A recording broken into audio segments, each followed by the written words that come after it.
This sports-related news. This is the news that Manchester United and striker Mason Greenwood have both released statements announcing a mutual decision for Greenwood to continue his career away from Old Trafford after an apparent U-turn from previous reports that the club had plans to bring the player back. This comes after a 6-month internal investigation following Greenwood's arrest last year over the rape and assault of an 18-year-old student. All charges were dropped against Greenwood in February. Well, joining us now to talk about this is Alex Crook, who's the chief football correspondent at TalkSport. Alex, great to have you on. What do we know so far?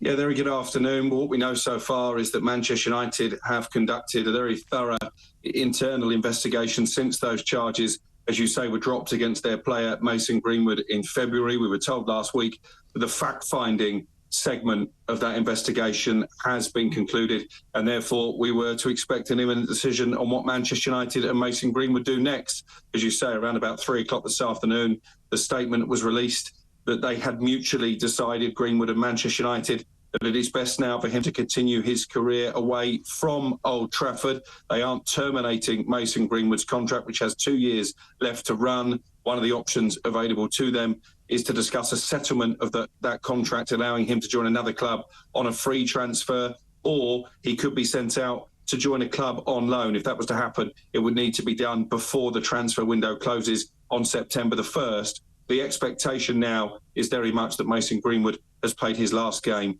for Manchester United. I mean, what do you think prompted this? Because there was thoughts before that they might even use the cover of the World Cup to slip out there into the news that Greenwood was coming back. And it's important to point out, of course, that charges against him were dropped and there was a 6-month internal investigation into the player.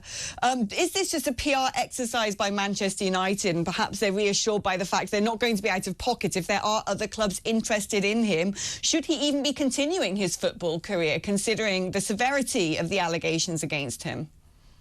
Well, I think it's important to stress, as Manchester United have, as Mason Greenwood has in that statement, that he was cleared of all charges by the CPS. Therefore, in the eyes of the law, he is an innocent man. I think you say that Manchester United are not out of pocket. I think they will be out of pocket, because before these allegations surfaced, we'd have probably been talking about Mason Greenwood potentially as a player who could be worth up to £100 million. Clearly, he isn't anymore. But I think where he has been found guilty, perhaps, is in the court of public opinion.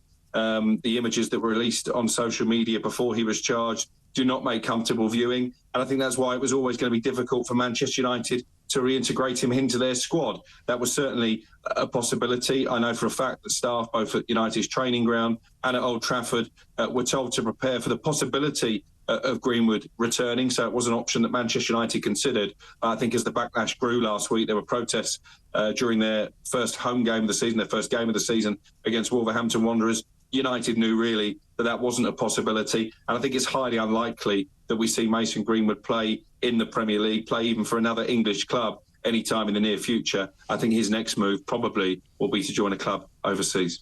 Well, let's have a little look at the statements put out by Mason Greenwood and then the one by Manchester United. Greenwood says, "I want to start by saying I understand that people will judge me because of what they have seen and heard on social media, and I know people will think the worst. However, I fully accept I made mistakes in my relationship and I take my share of responsibility for the situations which led to the social media post. It is now for me to repay the trust those around me have shown.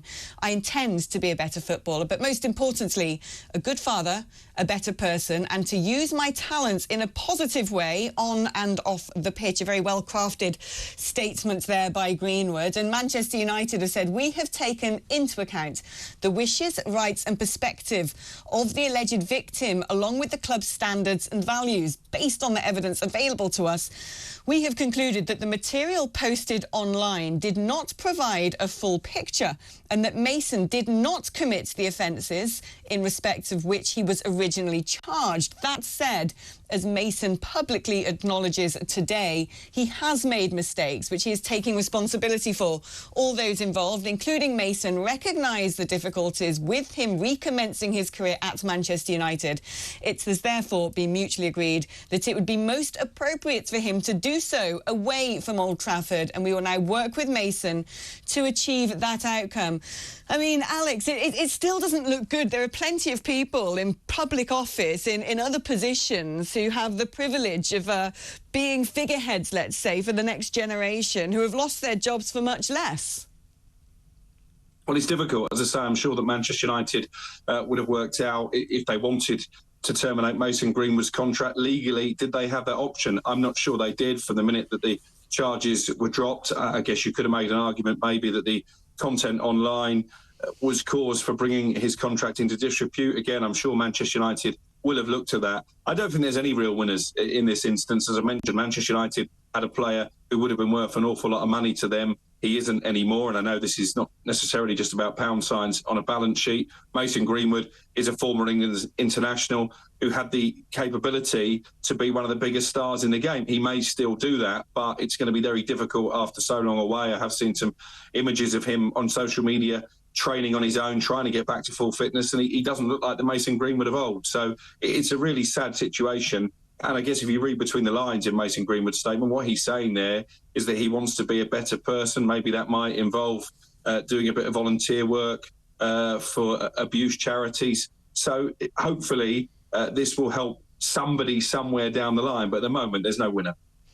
Alex Crook, Chief Football Correspondent at TalkSport, thank you ever so much. It's an interesting question. If you have thoughts on this, I'd love to hear them. You can call me 0344 499 1000 or talk plus your message to 87222 if you want to text. I mean, my thoughts on this. I think football really has a problem with the way some of its leading stars seem to behave, particularly towards the opposite sex. Is it that they are paid way too much money at way too young an age and therefore feel invincible? Of course, I'm sure that a lot of them are heavily pursued by certain women who want the association of being in relationship or even having had a night perhaps with someone who is a Premier League striker. But it's incident after incident in the sport, isn't it? And pretty worrying indeed. What are your thoughts on that? Has football got a problem with things such as sexual assault? Do let me know. The number, of course, 0344 499 1000 or text talk plus your message to 87222. But going back to the big story of the day,